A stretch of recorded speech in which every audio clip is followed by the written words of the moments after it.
Hey everyone, so today I'm going to be reviewing Go Ask Alice by Anonymous. I'm sorry, on all of my reviews the covers are inverted, but I like to see what I'm doing, so sorry about that. Okay, so it says it's written by Anonymous, which is really cool until you do more digging and you find out it's written by somebody else. Her name is Beatrice Sparks. I can't remember if she's still alive.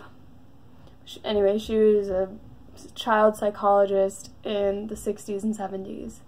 And what would happen was these people would submit the diaries of their kids, or diaries of these people who had died or ran away, and she would rewrite them a little bit and like tweak them. She would release them. And there's a lot of backlash on these books because of that, because she tweaked them.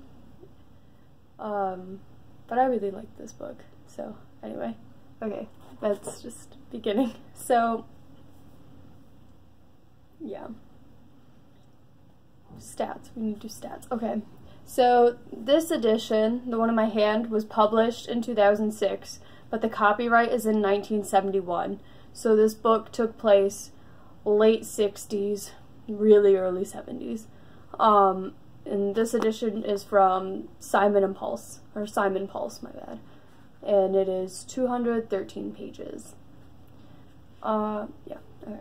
So it started when she was served a soft drink laced with LSD in a dangerous party game. Within months, she was hooked, trapped in a downward spiral that took her from her comfortable home and loving family to the mean streets of an unforgiving city. It was a journey that would rob her of her innocence, her youth, and ultimately her life. Okay, and so that's the summary. And then there's a little editor's note in here. Yeah, so I'm just going to read that.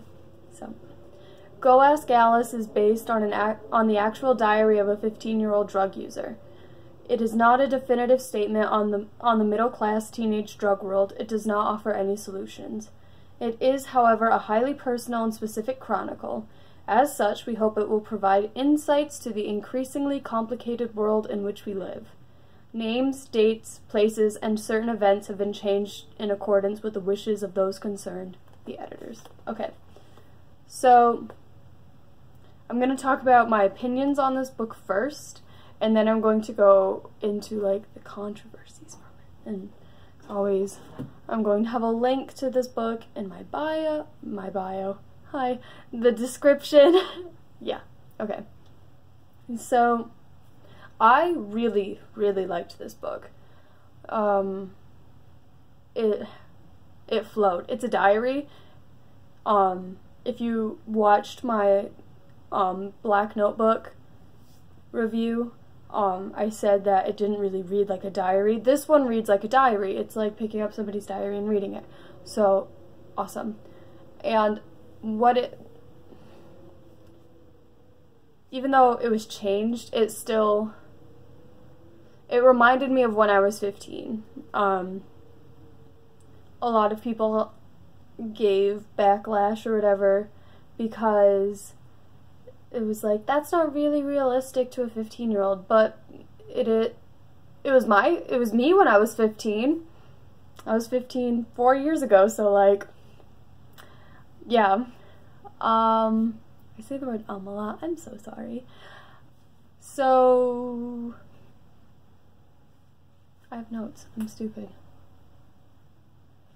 One of the things that people said in the reviews was that she repeats some words 3 times, like, I was really, really, really happy. And I remember doing that when I was 15. And so you have to remember that this girl was 15 in the 60s, late 60s, early 70s. And all of the movies and books that I've read at that time were this girl. So I don't know where people are saying that it's not an accurate statement of a 15-year-old, because I think it's pretty accurate, at least in my own experience, and that's just me.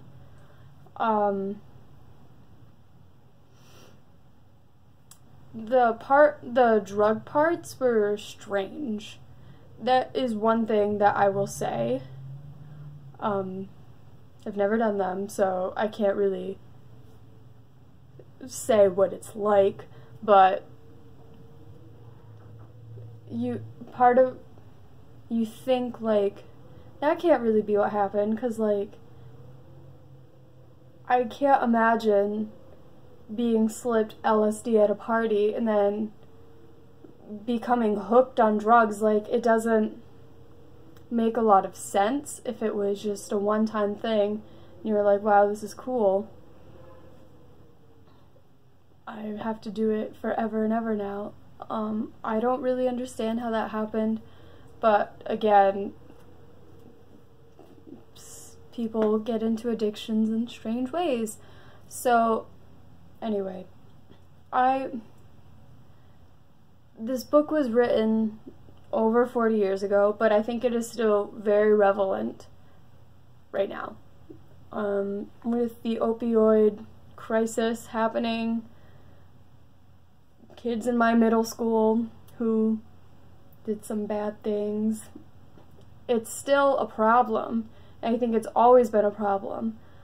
And this book was kind of made to, like, scare people away, but it's still, even if it's a fake diary, it's still very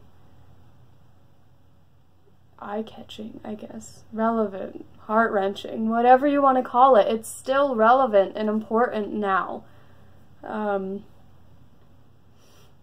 Even go on Goodreads, search up this book, people will just be like, I hate it, I hate it, I hate it, I hate it. But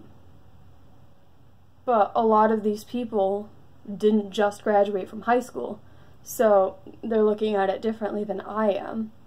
They're looking at it from a parent, basically, and I'm looking at it from a student who has seen other students go through these things, and it's accurate. It's pretty accurate. So, yeah. There's a sequel, or a companion diary is what they called it, called Jay's Journal. And there's a lot of backlash on that one too, because they say it's like Mormon propaganda, basically. And I haven't read it yet. I want to. I don't want to buy it. My library doesn't have it, but I will find it. I really liked Go Ask Alice. It was very eye-opening and relatable. Even though I've never done drugs, it was a 15-year-old going through a very hard time, then bouncing back and trying to please her parents and everything. And that is very relatable for me. I went through it when I was 15 too. So take it how you will, but it's very realistic in my point of view. And that's just me. Okay, so Goodreads gave it a 3.8 out of 5, and I had a 5 out of 5, and then I researched more on the fake diary thing. Yeah, and I didn't appreciate that really, even though all those nice things I said, but I'm gonna give it a 4 out of 5, simply because when I did more digging, it was like, Beatrice Sparks changed a lot of things so she can make more money, and it's like, oh, that's so cool. But the book is really good. So, I'm linking it in the description. If you have any comments, questions on this, I would love to hear from you guys. If you've read this, if you want to read it, if you have any other opinions, feel free to just comment. I would really appreciate it. Okay. Thank you so much for watching, and I will see you next time.